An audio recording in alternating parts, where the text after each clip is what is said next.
নমঃ শিবায়। ভক্তবৃন্দ, আজ আমরা শুনতে চলেছি এমন এক পবিত্র ব্রতকথা যা যুগে যুগে অসংখ্য মানুষের জীবনে আশার আলো জ্বালিয়েছে। এই ব্রতের মাহাত্ম্যে রোগ দূর হয়েছে, ভাঙা সম্পর্ক জোড়া লেগেছে, দুঃখ কষ্টের অবসান হয়েছে এবং ভক্তরা লাভ করেছেন মহাদেবের অসীম কৃপা।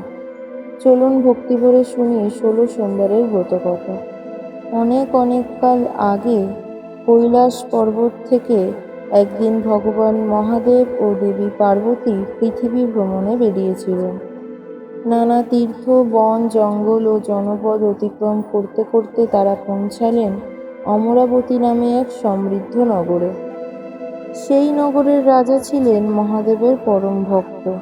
তারই উদ্যোগে নির্মিত হয়েছিল এক অপূর্ব শিব মন্দির। চারিদিকে ধূপের সুগন্ধ, বেলপাতার সুবাস আর ভক্তদের হর হর মহাদেব ধ্বনিতে মুখরিত ছিল সমগ্র পরিবেশ। এই মনোরম পরিবেশে দেবী পার্বতীর মনে আনন্দ জাগল।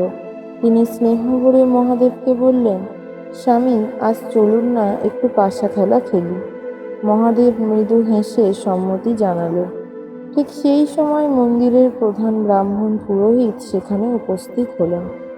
দেবী পার্বতী মৃদু হাসি দিয়ে তাকে প্রশ্ন করলেন, বলুন তো, এই খেলায় কে জয়ী হবেন?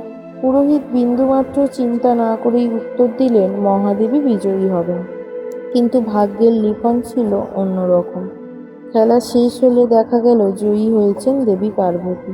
পুরোহিতের ভুল ভবিষ্যৎবাণী শুনে দেবী অত্যন্ত রুষ্ট হলেন। তার কণ্ঠ কঠোর হয়ে উঠল। তিনি বললেন, মিথ্যা ভবিষ্যৎবাণী করার দণ্ড তোমাকে ভোগ করতেই হবে। তুমি কুষ্ঠরোগে আক্রান্ত হও। মিথ্যা ভবিষ্যৎবাণী করার দণ্ড তোমাকে ভোগ করতেই হবে। তুমি কুষ্ঠরোগে আক্রান্ত হও। দেবীর অভিশাপ অমোঘ ছিল। কয়েকদিনের মধ্যেই সেই নিরীহ ব্রাহ্মণ ভয়ঙ্কর কুষ্ঠরোগে আক্রান্ত হলেন। সমাজ তাকে দূরে সরিয়ে দিল, আপনজনরাও মুখ ফিরিয়ে নিলেন। যিনি এক সময় ভক্তদের পূজা করাতেন, তিনিই আজ মন্দিরের এক কোণে অসহায় হয়ে পড়ে রইলেন। দিনের পর দিন, রাতের পর রাত তিনি শুধু মহাদেবের নাম জপ করতে লাগলেন। একদিন ৩জন স্বর্গীয় দেবকন্যা সেই মন্দিরে পুজো দিতে এলেন। তাদের মধ্যে একজন ব্রাহ্মণের করুণ অবস্থা দেখে চোখের জল ধরে রাখতে পারলেন না। হে ব্রাহ্মণ, হতাশ হবেন না। ভগবান শিব কখনোই তার সত্যিকারের ভক্তকে ত্যাগ করেন না। আপনি নিষ্ঠা ও ভক্তি ভরে ১৬ সোমবারের ব্রত পালন করুন। মহাদেব নিশ্চয়ই আপনার সমস্ত দুঃখ দূর করবেন। এই কথাগুলো যেন মৃতপ্রায় মানুষের মনে নতুন প্রাণ সঞ্চার করল। পরদিন থেকেই ব্রাহ্মণ ব্রত শুরু করলেন। প্রতি সোমবার উপবাস, শিবলিঙ্গে গঙ্গাজল নিবেদন, বেলপাতা অর্পণ, ওম নমঃ শিবায় মন্ত্র জপ আর অটল বিশ্বাস। এভাবেই কেটে গেল পরপর ১৬টি সোমবার। অবশেষে তার ভক্তিতে সন্তুষ্ট হলেন আশুতোষ মহাদেব। একদিন প্রভাতের আলোয় অলৌকিক ঘটনা ঘটল। ধীরে ধীরে তার শরীরের সমস্ত ক্ষত শুকিয়ে গেল। কুষ্ঠরোগ সম্পূর্ণ দূর হয়ে তিনি আবার সুস্থ ও সুন্দর হয়ে উঠলেন। সকলেই বিস্ময়ে স্তম্ভিত হয়ে গেল। কিছুদিন পরে দেবী পার্বতী আবার সেই মন্দিরে এলেন। সেখানে সুস্থ ব্রাহ্মণকে দেখে তিনি অবাক হয়ে বললেন, এ কি, তোমার রোগ তো সম্পূর্ণ সেরে গেছে, কিভাবে সম্ভব হলো? ব্রাহ্মণ হাত জোড় করে সব ঘটনা খুলে বললেন। দেবকন্যার উপদেশ, ১৬ সোমবারের ব্রত এবং মহাদেবের অসীম কৃপা। সব শুনে দেবী পার্বতীর মনেও এই ব্রতের প্রতি গভীর বিশ্বাস জন্মালো।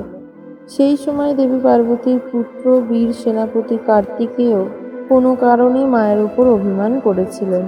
মা ও ছেলের মধ্যে সৃষ্টি হয়েছিল দূরত্ব। একজন মায়ের কাছে সন্তানের অভিমান পৃথিবীর সবচেয়ে বড় কষ্ট। তাই দেবী পার্বতীও ভক্তি ভরে ১৬ সোমবারের ব্রত পালন শুরু করলেন। ১৬টি সোমবার পূর্ণ হওয়ার পর অলৌকিক পরিবর্তন ঘটল। কার্তিকেয়ের মন থেকে সমস্ত অভিমান দূর হয়ে গেল। তিনি ছুটে এসে মায়ের চরণে প্রণাম করলেন। মা ও ছেলের মিলনে চারিদিকে আনন্দের বন্যা বয়ে গেল। কার্তিকেয় মাকে জিজ্ঞাসা করলেন, মা, এই আশ্চর্য পরিবর্তনের রহস্য কি? দেবী পার্বতী মৃদু হেসে বললেন, সবই মহাদেবের কৃপা এবং ১৬ সোমবারের ব্রতের মাহাত্ম্য। এই কথা শুনে কার্তিকেয়ের মনেও গভীর ভক্তি ভরে ব্রত পালন করার সংকল্প করলেন। তারও এক প্রিয় ব্রাহ্মণ বন্ধু দীর্ঘদিন ধরে বিচ্ছিন্ন ছিলেন। ব্রত সম্পূর্ণ হওয়ার কিছুদিনের মধ্যেই সেই বন্ধুর সঙ্গে তার পুনর্মিলন ঘটল। এই অলৌকিক ঘটনা দেখে সেই ব্রাহ্মণ বন্ধু নিজেও মহাদেবের কৃপা লাভের উদ্দেশ্যে ব্রত পালন শুরু করলেন।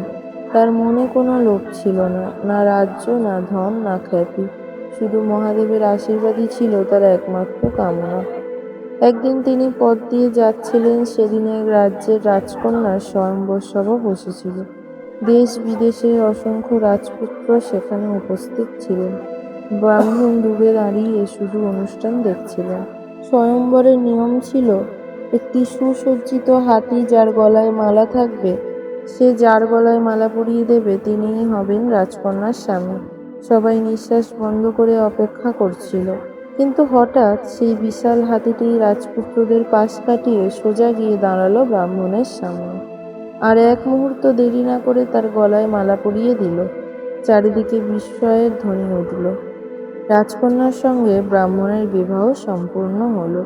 বিবাহের পর রাজকন্যা বিস্মিত হয়ে স্বামীকে জিজ্ঞেস করলেন, আপনি তো কোনো রাজপুত্র নন, তবে এই অলৌকিক ঘটনা কিভাবে ঘটল? ব্রাহ্মণ শান্ত কণ্ঠে বললেন, এ আমার শক্তি নয়, এ ভগবান মহাদেবের কৃপা। আমি ভক্তি ভরে 16 সোমবারের ব্রত পালন করছিলাম, তার আশীর্বাদেই আজ এই সৌভাগ্য লাভ করেছি। এই কথা শুনে রাজকন্যার মনও ভক্তিতে ভরে উঠল। তিনি নিষ্ঠার সঙ্গে 16 সোমবারের ব্রত পালন করলেন। কিছুদিন পর মহাদেব তাদের আশীর্বাদ করলেন এক সুপুত্র সন্তানের মাধ্যমে। তাদের সংসার সুখ, শান্তি ও সমৃদ্ধিতে পরিপূর্ণ হয়ে উঠল। ভক্তবৃন্দ, এই ব্রত কথা আমাদের শেখায়, যেখানে সত্যিকারের ভক্তি আছে সেখানে মহাদেব নিজেই পথ দেখান। যেখানে বিশ্বাস আছে সেখানে অলৌকিক ঘটনাও সম্ভব। যেখানে নিষ্ঠা আছে সেখানে অসম্ভবও সম্ভব হয়ে ওঠে। তাই শাস্ত্রে বলা হয়েছে, যে ব্যক্তি ভক্তি ভরে 16 সোমবার ব্রত পালন করেন, ভগবান শিব তার মনোবাসনা পূর্ণ করেন, দুঃখ দূর করেন এবং জীবনে সুখ, শান্তি ও কল্যাণ দান করেন। বলুন হর হর মহাদেব। ওম নমঃ শিবায়।